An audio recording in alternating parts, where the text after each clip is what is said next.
നമസ്കാരം, മലയാളി വാർത്തയിലേക്ക് സ്വാഗതം.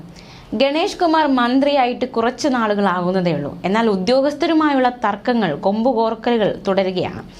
ആദ്യം ബിജു പ്രഭാകർ, ഇപ്പോൾ ഇതാ ശ്രീജിത്ത് IPS. ഇരുവരും മുൻ ഗതാഗത മന്ത്രിയുടെ വലങ്കൈ ഇടങ്കൈ എന്നൊക്കെ വിശേഷിപ്പിക്കാവുന്ന ഉദ്യോഗസ്ഥരാണ്. ഇവരുമായിട്ടാണ് മന്ത്രി ഗണേഷ് കുമാർ കൊമ്പുകോർക്കുന്നതെന്നതും ഏറെ ശ്രദ്ധേയമാണ്. കഴിഞ്ഞ ദിവസം ഗതാഗത കമ്മീഷണർ ശ്രീജിത്ത് IPSുമായിട്ട് KB ഗണേഷ് കുമാർ നേർക്കുനേർ കൊമ്പുകോർത്തിരുന്നു. ഡ്രൈവിംഗ് സ്കൂൾ ഉടമകളുടെ യോഗത്തിൽ ഗതാഗത കമ്മീഷണർ ശ്രീജിത്തിനെ മന്ത്രി പരസ്യമായി ശാസിച്ചു.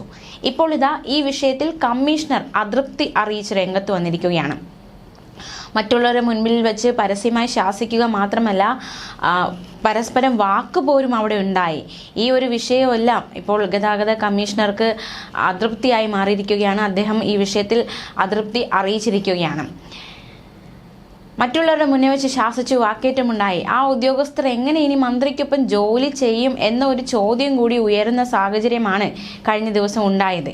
ഇന്നലത്തെ വിഷയത്തിൽ അവസാനിക്കുന്നില്ല, ഇനിയും വിഷയങ്ങൾ ഉണ്ടാകാൻ സാധ്യതയുണ്ട് എന്ന് തന്നെ നമുക്ക് മനസ്സിലാക്കാം. കാരണം ഇനി ഈ ഡ്രൈവിംഗ് ലൈസൻസ് കിട്ടുന്നതുമായി ബന്ധപ്പെട്ട് ഒരുപാട് പരിഷ്കാരങ്ങൾ വരുത്തിയിട്ടുണ്ട്. ഈ വിഷയങ്ങളൊക്കെ പല വിഷയങ്ങളും പരസ്പരം യോജിച്ച് പോകുമോ? മന്ത്രി കൊണ്ടുവരുന്ന പല പരിഷ്കാരങ്ങളിലും ഉദ്യോഗസ്ഥർക്ക് അതൃപ്തി ഉണ്ടാകുമോ? ഇനി ആ വിഷയങ്ങളിൽ ഇവർ തമ്മിൽ ഒരു വാക്കേറ്റം അല്ലെങ്കിൽ വാഗ്വാദം ഉണ്ടാകുമോ? അതിനുള്ള സാധ്യതകൾ തള്ളിക്കളയാനാകില്ല എന്ന സ്ഥിതിയാണ് നിലവിലുള്ളത്. കഴിഞ്ഞ ദിവസം ഡ്രൈവിംഗ് സ്കൂൾ ഉടമകളുടെ യോഗത്തിലായിരുന്നു ഗതാഗത കമ്മീഷണർ ശ്രീജിത്തിനെ മന്ത്രി പരസ്യമായി ശാസിച്ചത്. മറുപടി പറയാൻ അനുമതി നൽകിയതുമില്ല. ഇത് വിശദീകരിക്കാനായി പിന്നീട് മന്ത്രിയുടെ ചേംബറിൽ എത്തിയപ്പോഴും ഉയർന്ന ഉദ്യോഗസ്ഥ സംഘത്തിന്റെ സാന്നിധ്യത്തിൽ മന്ത്രി ശകാരിക്കാൻ മുതിർന്നപ്പോൾ ഗതാഗത കമ്മീഷണർ അതേ ഭാഷയിൽ തിരിച്ചു പ്രതികരിച്ചു. എന്തായാലും വലിയ രീതിയിലുള്ളൊരു കൊമ്പുകോർക്കൽ തന്നെയാണ് ഇരുവർക്കും ഇടയിൽ നടന്നിരിക്കുന്നത്.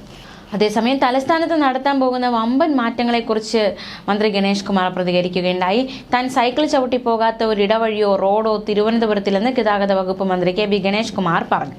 സൈക്കിളിലും ബൈക്കിലുമായി നഗരം മുഴുവൻ താൻ കറങ്ങിയിട്ടുണ്ടെന്നും തനിക്കറിയാത്ത ഒരു വഴിയും തിരുവനന്തപുരത്തിലെന്നും അദ്ദേഹം പറഞ്ഞു. തിരുവനന്തപുരത്ത് കർശനമായ പാർക്കിംഗ് നിയന്ത്രണം കൊണ്ടുവരുമെന്നും മന്ത്രി പറഞ്ഞു. വാഹനങ്ങൾ പാർക്ക് ചെയ്യാനുള്ള സ്ഥലം കോർപ്പറേഷൻ രേഖപ്പെടുത്തണം. അതനുസരിച്ചാണ് പാർക്ക് ചെയ്തതെന്ന് പോലീസും മോട്ടോർ വാഹന വകുപ്പും ഉറപ്പുവരുത്തണം. അല്ലാത്തവരിൽ നിന്ന് ഫൈൻ ഈടാക്കാം. അത് കോർപ്പറേഷന് ഒരു വരുമാനവുമാകും. അല്ലാതെ പാർക്കിങ്ങിന് ഫീസ് ഈടാക്കേണ്ടതില്ല എന്നും മന്ത്രി പറഞ്ഞു. ലെജിസ്ലേറ്റീവ് അസംബ്ലി മന്ദിരത്തിലും കേരളത്തിലെ എല്ലാ സ്റ്റേഡിയങ്ങളിലും സോളാർ പാനൽ സ്ഥാപിക്കണമെന്നും മന്ത്രി പറഞ്ഞു. ഒഴിഞ്ഞുകിടക്കുന്ന ചന്ദ്രശേഖരൻ നായർ സ്റ്റേഡിയം അടച്ചുകെട്ടി മുറിയാക്കി മാറ്റിയാൽ സർക്കാരിന്റെയും പോലീസിന്റെ ഓഫീസുകൾ ഇതിലേക്ക് മാറ്റാമെന്ന് പറഞ്ഞ് 2001 മുഖ്യമന്ത്രി AK ആന്റണിക്ക് താൻ കത്തെഴുതിയിരുന്നുവെന്നും അതിനുശേഷമാണ് അത് അടച്ചു കെട്ടുന്നതെന്നും പിന്നീട് അതിനു മുകളിൽ സോളാർ സ്ഥാപിച്ചൂടെ എന്നും എപ്പോഴും തോന്നുമായിരുന്നുവെന്നും ഗണേഷ് കുമാർ ചൂണ്ടിക്കാട്ടുകയുണ്ടായി. അത് ചെയ്തപ്പോൾ വളരെ സന്തോഷം തോന്നി. കേരളത്തിലെ എല്ലാ സ്റ്റേഡിയങ്ങളിലും സോളാർ സ്ഥാപിക്കാൻ മന്ത്രി ശ്രമിക്കണമെന്നും മന്ത്രി വ്യക്തമാക്കി. ന്യൂസ് ഡെസ്ക്, മലയാളി വാർത്ത.